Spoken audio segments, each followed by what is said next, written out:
Assalamualaikum, nama aku Bamboy dan welcome to channel Bamboy TV di mana Bamboy akan mengupas kes-kes true crime, kisah misteri, seram dan pelik yang terjadi di serata dunia. Dan kalau korang berminat dengan benda-benda dark macam ni, korang berada di channel yang paling sesuai untuk orang-orang aneh dan eksotik macam Abang Boy ni. Di akhir video, kalau korang suka dengan video ni, Abang Boy sangat-sangat appreciate kalau korang boleh belanja Abang Boy satu like, dan mungkin juga korang boleh consider untuk subscribe dan tekan bell notification button tu supaya tak terlepas video Abang Boy yang akan datang. Kali ni, sekali lagi Abang Boy ada co-host Denji. Bagi siapa yang tak tahu, ini bukan iguana Ini adalah naga berjanggut ataupun bearded dragon. Pada 8 Ogos 1973, pada pukul 8.24 pagi di bandar Houston, Texas, talian kecemasan menerima panggilan pelik daripada seorang lelaki remaja. Operator yang bertugas pada masa itu adalah Velma Lines. Di hujung talian adalah seorang lelaki remaja dengan tenang mengatakan, "I just kill a man, you better come quick." Aku baru je bunuh seorang lelaki, korang patut datang segera. Polis pun tanpa membuang masa terus ke alamat 2020 Lamar Drive dan menemui mayat seorang lelaki. Lelaki ni pula bukan kaleng-kaleng guys. Mereka menemui mayat seorang lelaki yang bernama Dean Corll, seorang lelaki yang dihormati di masyarakat setempat. Dia adalah timbalan presiden untuk sebuah syarikat yang sangat terkenal, iaitu Coral Candy. Tetapi lelaki ni sebenarnya menyimpan satu rahsia gelap, misteri yang akan terungkai hanya selepas kematiannya. Rahsia yang mengaitkan diri dia dengan pembunuhan lebih 28 lelaki remaja dalam masa 4 tahun saja. Kalau korang nak tahu siapa lelaki ni, korang sabar jap, kita roll the intro dulu.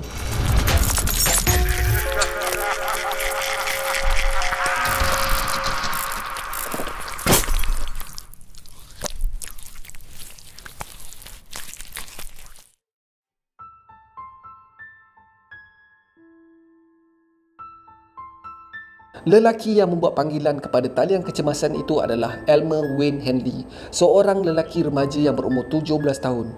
Dialah yang sebenarnya membunuh Dean. Elmer adalah seorang remaja bermasalah. Dia pernah ditangkap akibat kes pencurian dan pecah masuk kedai. Tetapi semuanya berubah apabila pada umur dia 16 tahun, dia bertemu dengan Dean. Macam Abang Boy cakap tadi, Dean adalah seorang public figure lah lebih kurang. Seseorang yang disenangi oleh semua orang. Disebabkan si Dean ni adalah vice president dalam syarikat yang diusahakan sendiri oleh keluarganya, Dean telah digelar The Candyman. Bila Elmer membuat pengakuan kepada polis, dia mengatakan yang Dean sebenarnya bukan seperti yang disangka. Dan Elmer sebenarnya bekerja untuk Dean untuk mengumpat remaja-remaja lain. Tugasnya adalah untuk membawa remaja-remaja ke rumah Dean, dan setiap orang yang dibawa, Dean akan membayar sejumlah wang. Masa ni polis tak percaya tau. Korang bayangkanlah, seorang remaja yang pernah ada masalah dengan undang-undang menuduh seorang lelaki yang dihormati atas perkara yang sangat-sangat kejam yang tak boleh diterima akal. Elmer tanpa membuang masa menunjukkan alat-alat yang digunakan oleh Dean dalam proses menyiksa mayat-mayatnya. Ada satu hamparan kayu yang bersaiz 8 kaki kali 2 kaki yang mempunyai tali dan cangkuk untuk mengikat mangsanya. Elmer juga menunjukkan satu toolbox yang penuh berisi alat-alatan yang mempunyai kesan-kesan darah yang telah kering.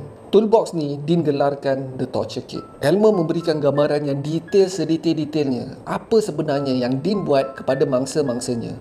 Ada kalanya penyisaan ni berlaku sehingga berhari-hari guys. Sehinggalah akhirnya Dean membunuh dorang dengan kejam.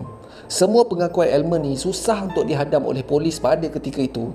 Korang kena ingat tau, ini zaman sebelum perkataan serial killer tu wujud lagi. Dorang sangat-sangat pening kepala sama ada nak percaya atau tak cerita budak ni. Okey, sebelum kita sambung apa kekejaman si Dean ni, kita rewind sikit tentang sejarah hidup The Candyman ni. Dean Corll dilahirkan pada 24 Disember 1939 di Fort Wayne, Indiana. Semasa dia membesar, dia telah menghadapi satu penyakit yang dipanggil rheumatic fever. Disebabkan pada masa ni perubatan tak berapa advance macam sekarang, penyakit Dean hanya didiagnos sebagai pendemam biasa je. Sehinggalah pada suatu ketika mereka mendapati yang degupan jantung Dean ni tak normal. Walaupun macam tu, Dean relatively lah membesar macam kanak-kanak normal. Tak ada apa-apa yang traumatik terjadi pada hidup Dean semasa dia membesar. Semasa dia remaja, ibu dan ayah tirinya membuka syarikat pembuatan gula-gula. Ibunya mengambil sepenuh nama family-nya dan menamakan syarikat tu sebagai Coral Candy Company. Semasa umur Dean mencecah 20 tahun, ibunya menjadikan Dean sebagai naib presiden kepada syarikat tu. Kedai pertama yang dibuka adalah berada di kawasan yang boleh dikatakan penduduknya di bawah paras miskin. Rata-rata kanak-kanak yang berada dekat area tu tak punyai rumah pun. Jenayah usah ceritalah. Walaupun macam tu, kedai Candy Dean ni mendapat sambutannya sangat-sangat memberasakan. Banyaklah budak-budak datang melepak dekat situ. Setiap hari dah menjadi tabiat Dean akan berdiri dekat depan kedai membawa sebuah raga yang penuh dengan gula-gula yang dah rosak ataupun tak boleh dijual. Dia akan bagi free je dekat budak-budak yang miskin. So benda ni menjadikan Dean digemari oleh budak-budak dan juga mak bapak budak-budak tu. Dari sinilah budak-budak ni menggedarkan Dean the Candyman. Pada masa ni Dean telah berpindah keluar daripada tinggal bersama-sama dengan ibunya dan menyewa apartmen di tingkat atas kedainya. Dia suka sebenarnya berpindah keluar sebabnya Dean ni menyimpan sebuah rahsia dan dia tak nak keluarganya tahu. Dean sebenarnya adalah seorang homoseksual. Dean sebenarnya tengah berperang dengan dirinya sendiri. Dalam pada dia cuba membendung keinginan dia, dalam pada masa yang sama, bila berseorangan dia akan berfantasi untuk bersama-sama dengan lelaki lain, especially remaja lelaki yang lebih muda daripada dia. Dia tak boleh merealisasikan keinginannya disebabkan homofobia pada tahun 1960-an yang sangat-sangat menebal. Tetapi semuanya berubah bila umurnya mencecah 25 tahun. Pada 10 Ogos 1964, dia telah menyertai askar dan di sinilah buat kali pertamanya dia bertemu dengan seorang lelaki yang berselera sama macam dia juga. Akan tetapi selepas 10 bulan berkhidmat, dia membuat rayuan untuk dilepaskan dengan alasan dia ingin membantu bisnes keluarganya. Dean sebenarnya tak suka langsung masuk askar. Dean kemudiannya pulang semula ke Houston dan sambung balik jawatannya sebagai Vice President syarikat ibunya. Kalau sebelum ni orang sekeliling Dean menyifatkannya sebagai seorang yang pemalu dan sopan, tetapi selepas balik daripada askar ni, sifat Dean terus berubah 360 darjah guys. Dia tak lagi malu dan mesra dengan semua orang. Kadang-kadang tu terlebih mesra pula. Ada yang mengatakan yang Dean selalu flirt dengan pekerja lelaki remaja yang berada dekat syarikat tu. Ada beberapa kali kelakuan Dean ni dilaporkan kepada bos syarikat tu, iaitu si ibu Dean. Ibu Dean ni memang buat tak tahu je tu. Dia buat tak kisah je apa yang Dean buat. Dia sebenarnya tak percaya yang anak dia sendiri adalah seorang yang suka kepada lelaki. Ada sekali tu pula, seorang remaja lelaki yang bekerja di bawah syarikat Dean ni melaporkan yang dia telah diraba oleh Dean ketika dia sedang cuba untuk menutup kedai pada waktu malam. Korang nak tahu apa nasib remaja lelaki tu? Dia telah dibuang kerja time-time tu juga. Disebabkan ni, dia merasakan seolah-olah dia kebal daripada sebarang hukuman. Dalam pada masa yang sama, dia meneruskan aktiviti memberi kandy percuma kepada kanak-kanak yang miskin di depan kedainya. Lama kelamaan, kanak-kanak ni akan follow je Dean ni ke mana saja dia pergi. Disebabkan ni, Dean telah diberi nickname yang lain, iaitu Pied Piper. Pada masa ni, Dean masih lagi menyimpan keinginan gelapnya dan dia sebenarnya berada di kawasan yang sangat-sangat sesuai untuk menjalankan aktiviti-aktiviti jenayah. Macam Abang Boy cakap tadi, kawasan persekitaran kedai Dean ni rata-ratanya adalah daripada keluarga yang miskin. Ramai kanak-kanak yang tak bersekolah dan ibu bapa diorang ni memang jobless lah. Apatah lagi nak menjaga anak-anak diorang. So anak-anak diorang ni kebanyakannya terbiar je dekat tepi jalan. Pada masa ni, tempat ni mendapat nama julukan The Murder City ataupun kota pembunuhan disebabkan aktiviti jenayah yang berleluasa. Dalam erti kata lain, kalau apa-apa terjadi dekat area ni, contohnya kanak-kanak hilang ke, orang kena bunuh ke, memang polis ambil acuh tak acuh je. Memang sesuai sangat lah kalau siapa-siapa yang mempunyai niat jahat nak buat kerja. Dan si Dean ni bijak mengambil kesempatan ni. Dekat dalam kedai kandy ni, Dean letak satu meja pool untuk para pengunjung boleh main. So si Dean akan melepak dengan remaja-remaja ni. Dia tak kisah diorang nak minum ke, nak layan ganja ke, dia siap belanja lagi. Pada remaja-remaja yang lepak ni, Dean adalah seorang yang cool, sentiasa berpakaian kemas, selalu buat lawak dan yang paling penting, Dean adalah seorang yang berduit. Senanglah nak pound untuk beli alkohol ke, nak beli ganja ke. Dalam erti kata lain, Dean adalah seorang yang mereka boleh percayai. Pada masa ni, Dean tak adalah buat benda ekstrim sangat. Sekali-sekala je lah flirting sikit-sikit. Tetapi semuanya berubah apabila kilang dan kedai kandy terpaksa ditutup akibat masalah kewangan. Menurut seorang penulis buku tentang pembunuh bersiri iaitu Peter Vronsky dalam bukunya American Serial Killer, selepas penutupan kedai dan kilang gula-gula keluarga Dean, dia sudah mula aktif mencari mangsanya. Walaupun bisnes dia dah lingkup, Dean masih lagi dikenali oleh remaja dan kanak-kanak dekat area tu tau.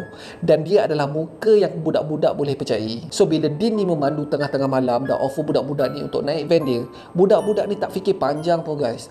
Terus je naik. Dia menjanjikan arak dan dadah untuk mereka berparti seperti waktu sebelum kedainya ditutup. Dean akan mengadakan parti dekat dalam rumah dia. Arak, dadah, memang free flow lah, senang cerita. Dan kebanyakan dari tetamunya adalah lelaki.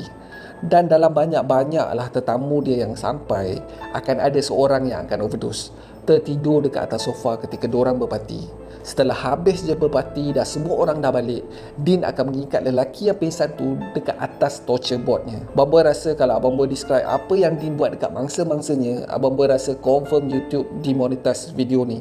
So pendek cerita, dia seksa dan rogol lelaki tu berulang-ulang kali guys. Kadang-kalanya selama berhari-hari. Setelah dia puas, dia akan membunuh mangsanya dengan cara mencekik ataupun menembak mangsanya di kepala. Dia kemudiannya akan menanam mangsanya di kawasan pesisiran pantai. Ada kalanya juga, si Dean ni akan menyeksa mangsa-mangsanya dekat dalam van milik dia. Dalam van tu dah siap cangkuk siap-siap dah. Cangkuk tu digunakan untuk mencangkuk pergelangan tangan mangsa. Cangkuk weh, dia cangkuk dekat sini weh. Gila.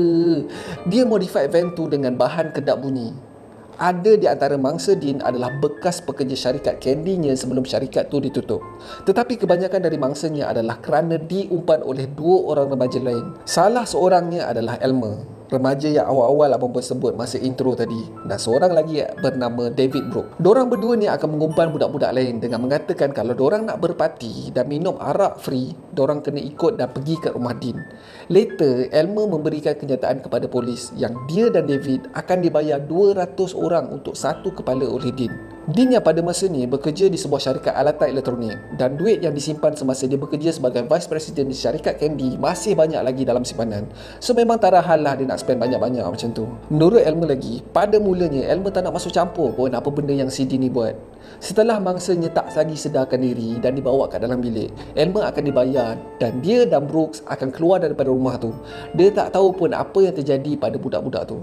Dia tak tahu budak-budak tu hidup ke, mati ke. Akan tetapi lama kelamaan, Dean mula meminta pertolongan Elmer dan Brooks untuk menanam mayat mangsanya di pesisiran pantai. Menurut David Brooks pula, ada sekali tu dia melihat Elmer turut bersama-sama menyertai aktiviti terkutuk tu.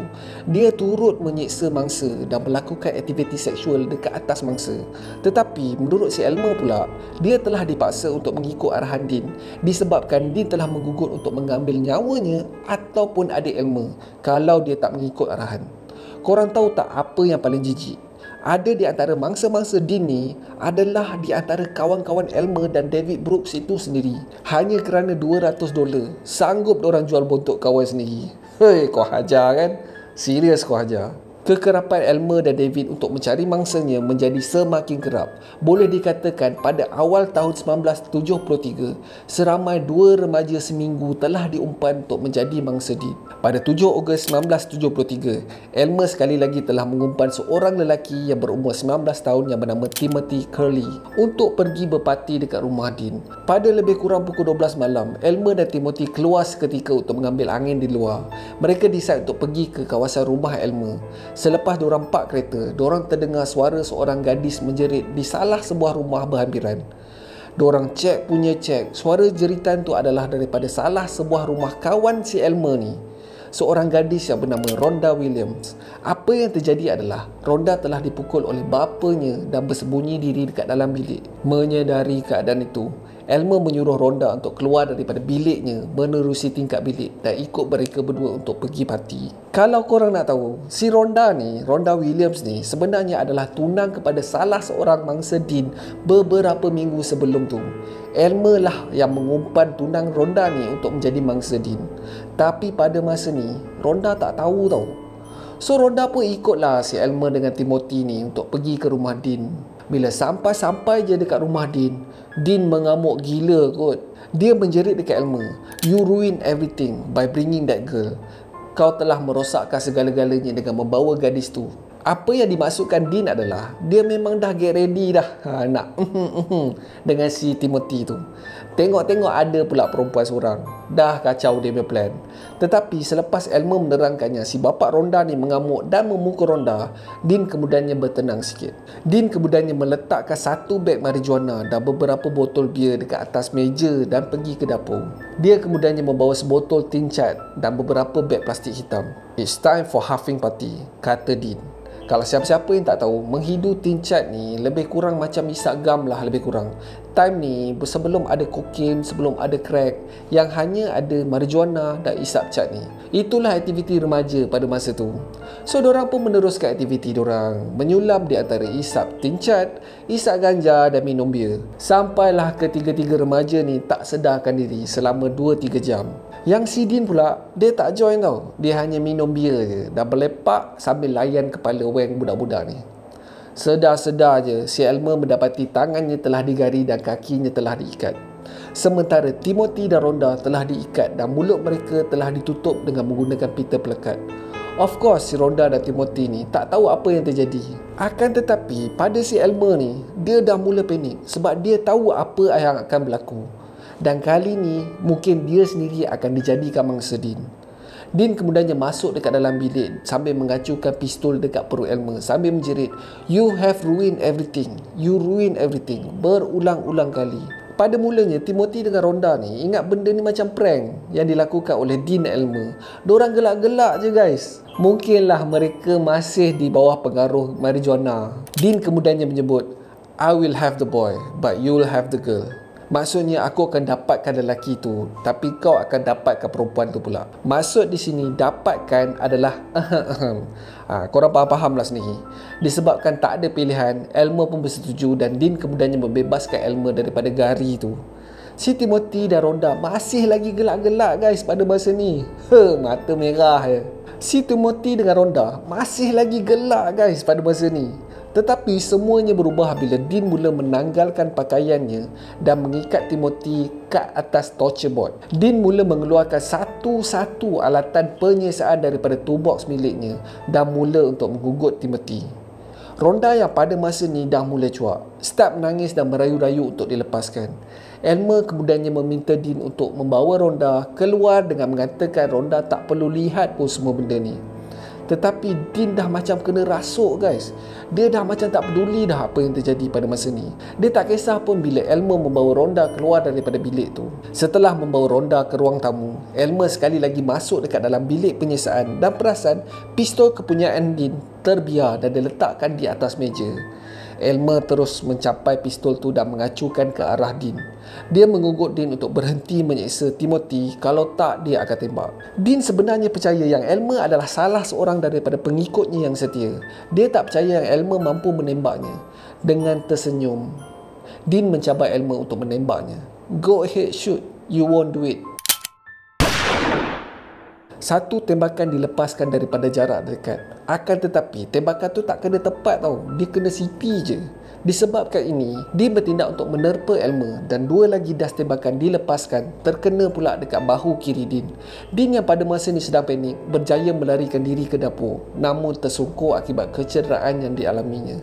Di mana tiga lagi das tembakan terkena dekat bahagian belakang dan satu peluru mendebusi paru-parunya. Akhirnya Dean menghembuskan nafasnya yang terakhir dalam keadaan berbogel di dapur. Dan pada pukul 8.24 pagi pada 8 Ogos 1973, satu panggilan telah dibuat ke talian kecemasan seperti Abang Boy cakap awal-awal tadi masa intro. Dengan bantuan Elmer dan David, seramai 27 mayat mangsa telah ditemui ditanam di sekitar pesisiran pantai dan Elmer dan David dijatuhkan hukuman penjara. Bukan disebabkan dia membunuh Dean, tetapi disebabkan pensabitan mereka membantu mencari mangsa untuk Dean. Semasa perbicaraan, peguam bela kepada David Broom memberi hujah. Berbeza dengan si Elmer ni yang secara langsung bekerjasama membunuh dan menyeksa mangsa-mangsanya, David pula hanya bertindak mengumpan mangsa-mangsanya dan tak join aktiviti penyiasaan dan membunuh yang dilakukan oleh Elmer dan Dean. Hukuman David telah diringankan kepada hukuman penjara seumur hidup. Elmer pula disabitkan dengan kesalahan membunuh 6 orang mangsa. Elmer telah dijatuhkan hukuman penjara 99 tahun untuk setiap kesalahannya, membawa jumlah kepada 594 tahun. Elmer masih lagi merengkuk dekat dalam penjara sehingga ke hari ini dan dia akan berpeluang untuk diberikan pertimbangan untuk dilepaskan pada tahun 2025. Akan tetapi, David telah menjadi mangsa kepada penyakit COVID dan mati semasa mendapatkan rawatannya pada 28 Mei 2020. Agak pelik sebenarnya yang cerita mengenai Dean Corll ni tak banyak coverage, sedangkan banyak lagi pembunuhan yang boleh dikatakan tak adalah banyak sangat mangsa dapat liputan sehingga kan dijadikan movie, dokumentari dan lain-lain. Padahal si Dean ni 28 mangsa kot. Dean Corll dianggap seorang pembunuh bersiri yang paling prolifik dan kejam, tetapi tak ada siapa pun tahu pasal dia. So that's it for today guys. Terima kasih sebab tengok video Abang Boy sampai habis. Kalau korang suka dengan video kali ni, Abang Boy sangat-sangat appreciate kalau korang boleh belanja Abang Boy satu like, dan mungkin juga korang boleh consider untuk subscribe dan tekan bell icon tu supaya tak terlepas video Abang Boy yang akan datang. So akhir kata, jangan nakal-nakal, be awesome, stay creepy. Assalamualaikum.